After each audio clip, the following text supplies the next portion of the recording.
Well, good morning, good afternoon, good evening, whatever time it is, wherever you are tuning in. Thank you so much for joining me today for Facebook Live. I'm really excited to be here with you all today talking about this very profound topic, equanimity.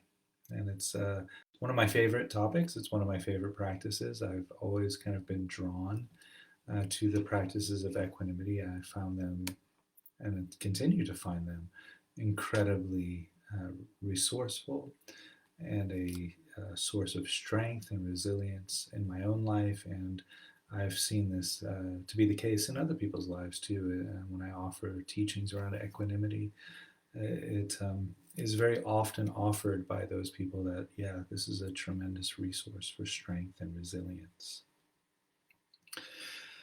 So I want to talk a little bit about why I'm doing the Facebook Lives. If you've been following me over the past couple of years, when I enter into a month or two of Facebook Live, you know that I give these sessions as a way of ramping up to an 8-week online retreat program. And this is no different.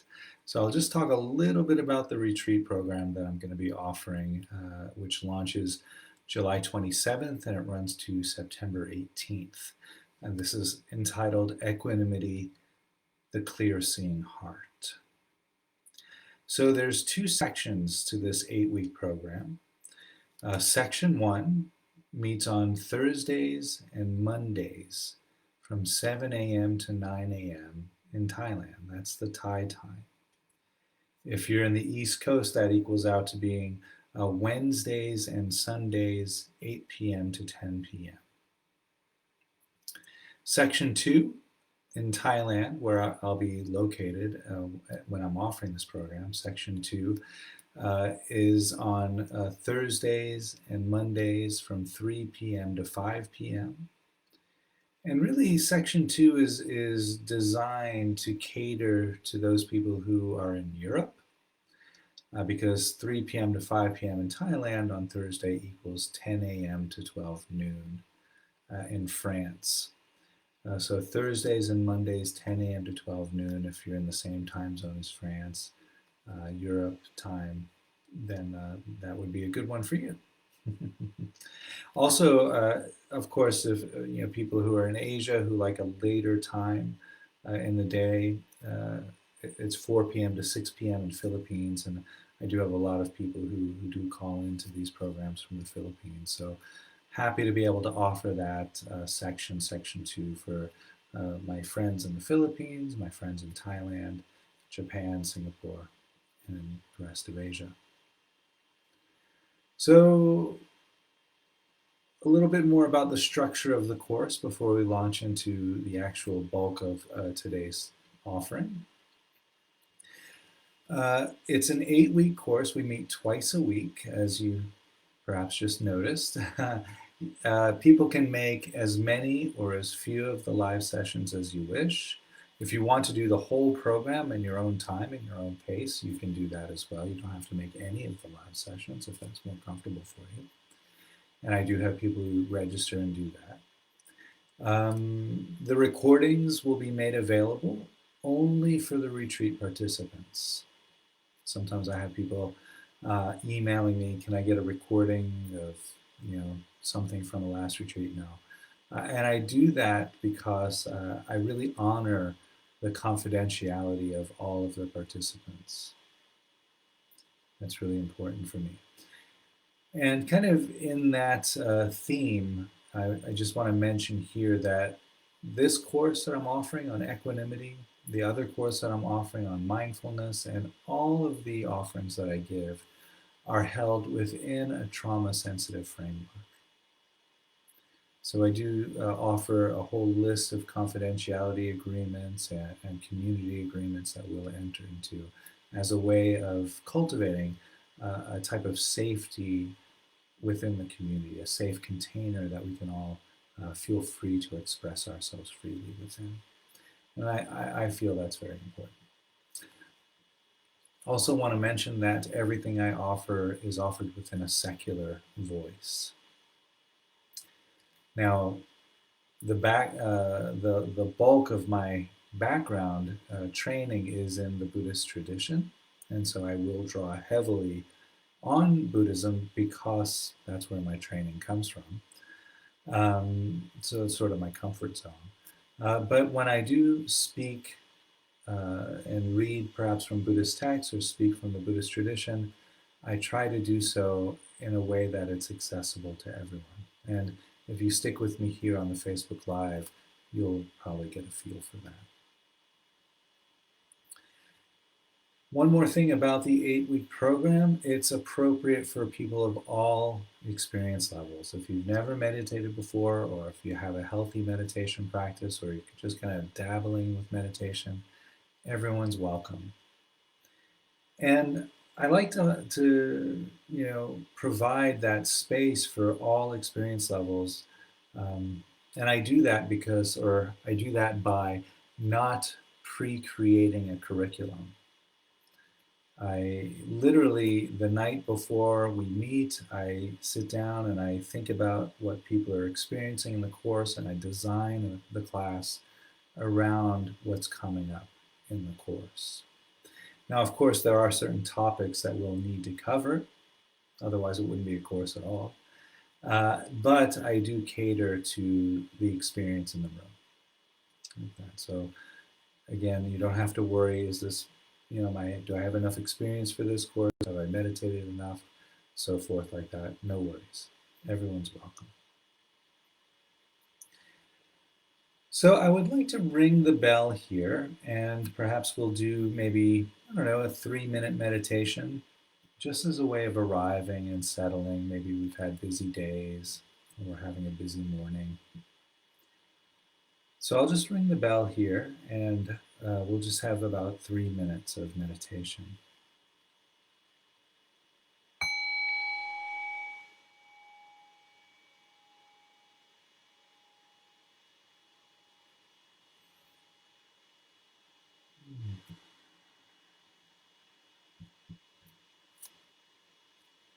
So the invitation here is just to arrive into this present moment.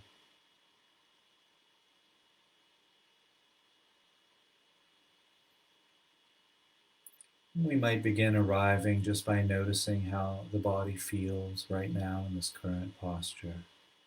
Perhaps noticing the seated position. You might offering a phrase like sitting, and I know that I'm sitting, as a way of connecting to the felt experience of the posture.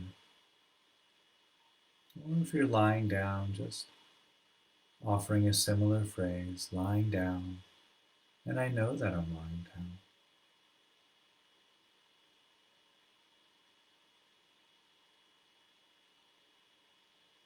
And perhaps noticing contact of the feet against the floor or the carpet or the ground.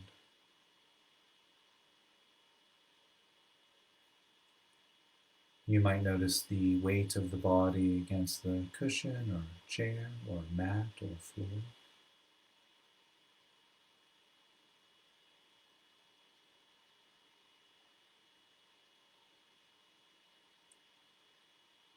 And perhaps noticing sensations of clothing against the back, the shoulders rising and falling with each breath.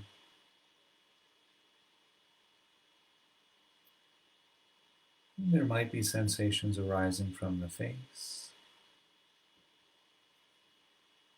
And perhaps noticing sensations at the top of the head.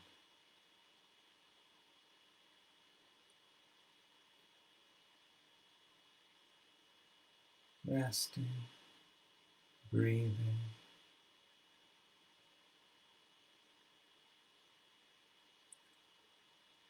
And so while we're here resting, the invitation then is to notice if there's any obvious tension or stress that's being held in the body.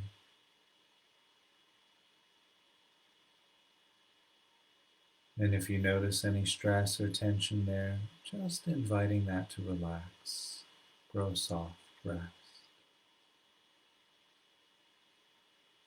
perhaps visualizing or imagining the stress, the tension of the body melting like ice on a hot summer day.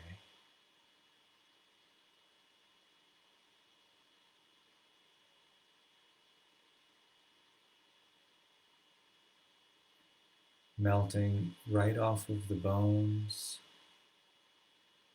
melting through the skin and into the cushion, into the chair. Inviting, allowing the stress or tension to melt through the cushion, the chair, down into the floor, into the floorboards, the cement, and all the way down into the earth. Just letting all of that go. Letting go.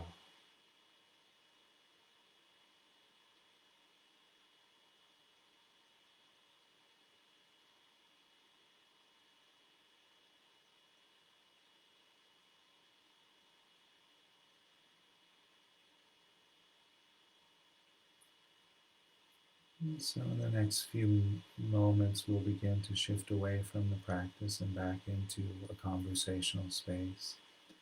And I'll cue that by ringing the bell 3 times.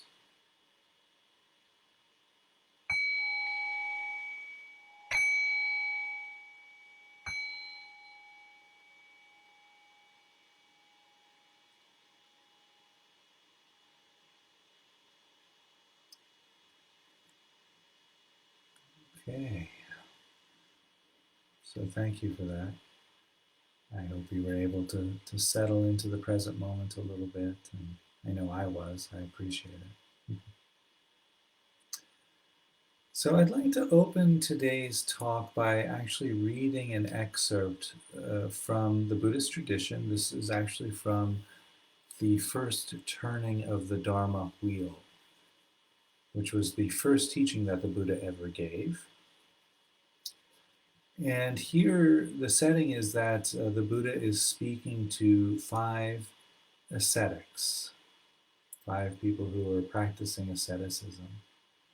And these were actually people that he knew quite well. He spent 6 years himself in the practice of asceticism with these 5 other students. So he was quite familiar with these people.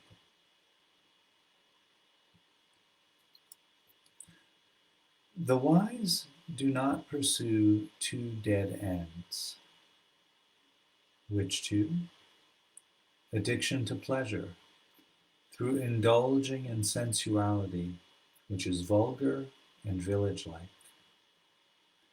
and addiction to self-punishment, which is painful, undignified, and unfulfilling. I have awoken to a middle path which does not lead to 2 dead ends.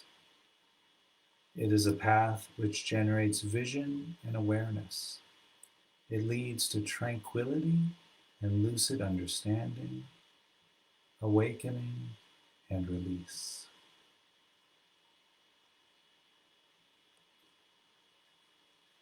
So the Buddha here, I have awoken to a middle path, does not lead to 2 dead ends, he says. And keep in mind here that the Buddha is speaking to people who practice asceticism, who are addicted to self-mortification, which is painful and undignified, says the Buddha. So, and then he says, but we don't want to go all the way in the other direction either, right? Addiction to pleasure, self-indulgence, which is vulgar and village-like, he says. So this middle way is what we're invited to explore. And the practices of equanimity are directly related to this exploration of finding our own middle way.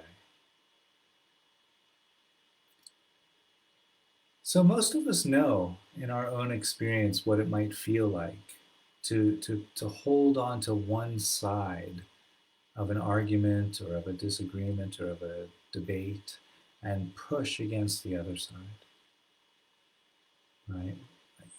I think we can all kind of perhaps look into our memory banks and think of a moment when we were doing that. I know I can.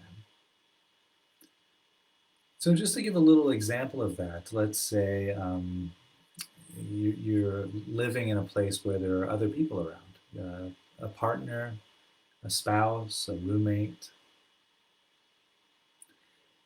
And so perhaps you see this person after a few months of living with them as being rather sloppy, messy, right? And so just because their threshold around cleanliness doesn't match ours, we kind of immediately start to think of that person as being a slob, being careless, being dirty, and so forth, right? Yeah, it kind of have this negative label. And, that person might very well be seeing us in the opposite way, but just as negative, right? If we're very clean and tidy and like things orderly, they might see us as controlling or, or anal or any other adjectives that you can think of in there. The idea is that, when we hold on to one side, we do so at the expense of the humanity of the other side. Now, I use that example of living together, cohabitating together, but we can clearly see how this type of polarization leads to very, very deep suffering around the world today. Right? So equanimity and this idea of the middle way is an invitation to let go of that and to really connect with the humanity of the experience rather than hyper focusing on our pole of that equation. So again, drawing from the Buddhist tradition here, the Buddha offered what he called the 8 worldly winds. Those would be gain and loss, praise and blame, pleasure and pain, success and failure. And I added another one, order and chaos. And there are other teachers who have their own poles of opposites they like to work with. Hui Ning, the Zen patriarch, the 6th patriarch of Zen, actually really went into this teaching, and I think he drew up 37 pairs of opposites, which is a lot. I find that 10 is enough for me. That really covers a lot of ground for me. And so these are called the worldly winds because they blow through each and every individual's life. All human lives have their fair measure of gain and loss, praise and blame, pain and pleasure, success and failure, and order and chaos. And so we can't really do anything about that, right? That's kind of the human condition, in a sense that those features are sewn into the fabric of human existence. But the problem is that we tend to, like the clean roommate, we tend to fixate on one and repress or push against the experience of the other. Right? We tend to fixate on gain and push against loss. Fixate on praise, push against blame, and so forth. Right? So these practices of equanimity are, again, an invitation to find a place of rest where we can enjoy the gain and let it go when it's going and experience that loss, recognizing that after every loss, there's another gain. And after every gain, there's another loss. And so we don't get so hung up on the flux, but we can rest and enjoy life's unfolding. I want to do a little bit more reading here. This is a fun little passage, again from the early text of the Buddhist tradition. So this is an exchange between a wandering mendicant named Vacigota and the Buddha, Gautama. And it was quite common for Gautama, the Buddha, to hold talks. And in those talks, wandering mendicants like Vacigota would approach the Buddha and challenge him sometimes. How is it, Venerable Gautama? Does the self exist? The Buddha remained silent. Then how is it, Venerable Gautama? Does the self not exist? The Buddha again remained silent. The wanderer Vacigota then got up from his seat and went away. The Buddha then turned to his attendant Ananda and said, if I had answered the self exists, that would have encouraged eternalism. And if I had answered the self does not exist, that would have encouraged nihilism.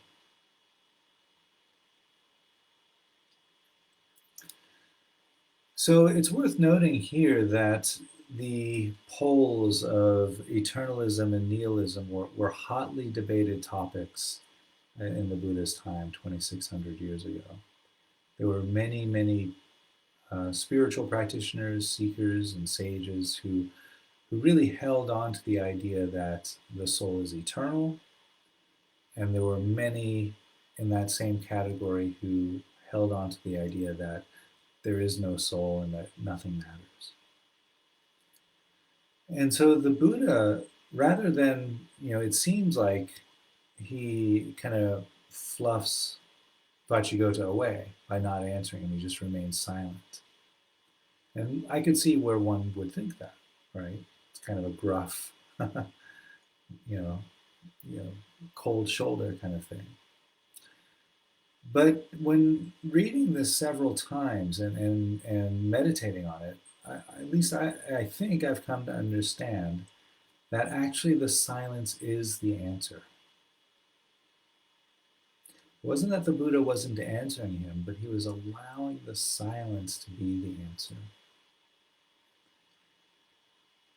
So here we get to this idea that the middle way, this middle way that the practice of equanimity is really designed to allow us to inhabit, can't be defined. Because as soon as we say the middle way is like this, it creates an opposite of not like that. You follow me? As soon as we put a definition on our balance point, as soon as we define that middle way, we've set it up against a concept that will be opposing it. So the middle way can only be held in silence, in stillness, without concept. Because any concept has an equal and opposite concept. It becomes another pole in a set of opposites. So to kind of maybe bring that up to light a little bit, because it might sound kind of abstract. Here is the Zen master Hui Ning, who really deepened these practices of equanimity very much so. I consider Hui Ning to be one of the fathers of equanimity practice, for sure. So here's Hui Ning. He says, dark itself isn't dark. It is due to light that dark becomes dark.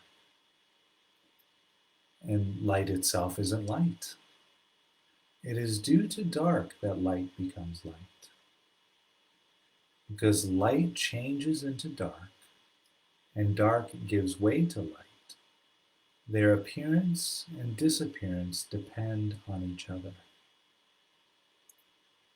All human experience is like this.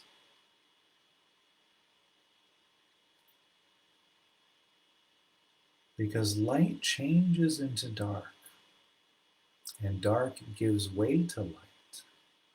Their appearance and disappearance depend upon each other. All human experience is like this. So, holding that, returning back to the worldly winds, gain and loss, right? We could say the same thing, right? Gain itself isn't gain, but it is due to loss that gain becomes gain. And dark itself, and loss itself isn't loss. It is due to gain that loss becomes loss. It's a little challenging for me to read and put the other words in there. So you get the idea. All human experience is dependent upon its opposite. So if we really want to step out of that and inhabit this balance point amongst these worldly winds, letting go of the concepts and meeting life as it arises, meeting life as it is. I have one more quote from a master here. This is from Lao Tzu, from the Taoist tradition. Lao Tzu says, "All of the world knows beauty, but if that becomes beautiful, this becomes ugly. All of the world knows good, but if that becomes good, this becomes bad. Have and have not create each other. Hard and easy produce each other. Long and short shape each other. High and low complete each other."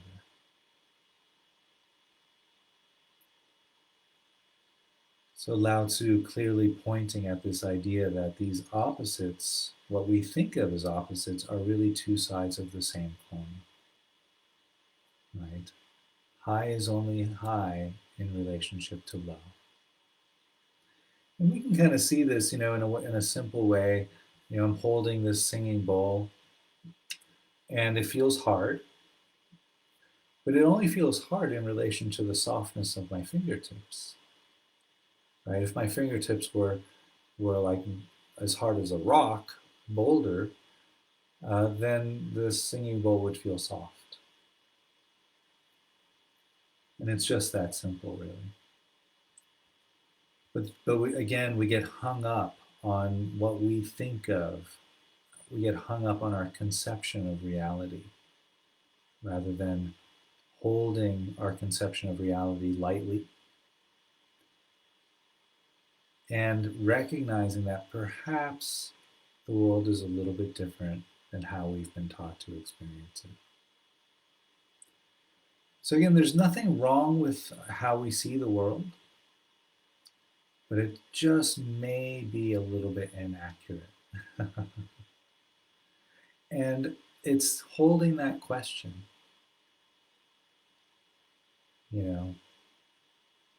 not allowing ourselves to be numbed out by how we believe the world is. It's that belief that numbs us out, but rather holding the question, how is the world? When we can really hold that question with this sense of awe and mystery, that allows us to meet the present moment as it's arising. And rather than being mysterious, it is kind of mysterious, but I think a little bit more accurately perhaps, is life becomes very exciting. It becomes filled with a sense of wonder. Because we've let go of how we've been taught to comprehend life as it's unfolding and actually inhabit life as it's unfolding. So returning back to the worldly winds then for a moment before we wrap up. And I kind of alluded to this earlier, but the idea is not to ignore gain and loss, pleasure and pain. That would be kind of a type of indifference, right? We're not trying to cultivate this type of numbness or indifference or aloofness. Actually, equanimity is quite the opposite of that. It's a real deep engagement with what's arising in the present moment.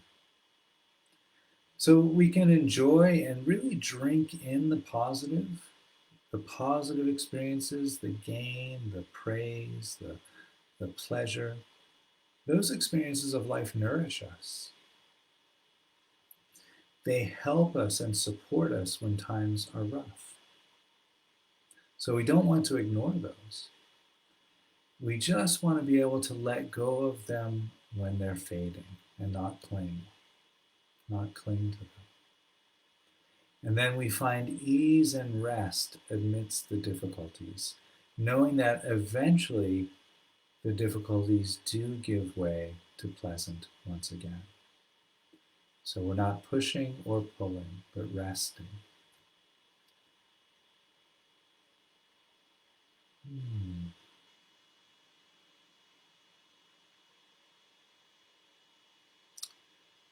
So I have found a middle way that does not lead to two dead ends. This middle way, this unspoken middle way. And that term, unspoken middle, comes from Aristotle. This undefinable path between two dead ends. The dead ends could really be any concepts. This really speaks to the idea of letting go of dogma. Dogma is a concept, and it leads to dead ends. This practice of equanimity is inviting us to let go of all of that and to meet life afresh and new with each and every moment.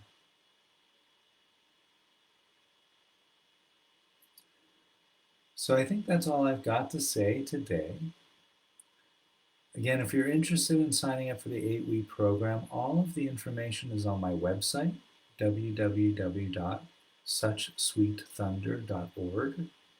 Or you could simply email me, again, through the website, or message me through Facebook or Instagram if you have any questions, or if you want to go ahead and register. Happy to receive messages in that way as well. I will be back here, I think, on Thursday evening, my time in Portugal, for a talk on heartful awareness, which is how I'm kind of reframing mindfulness. Heartfelt awareness. So I'll ring the bell to close us out, and I hope you all have a beautiful, wonderful evening or afternoon, or if you're in America, you might be celebrating the 4th of July. Enjoy the celebration, and see you all next time.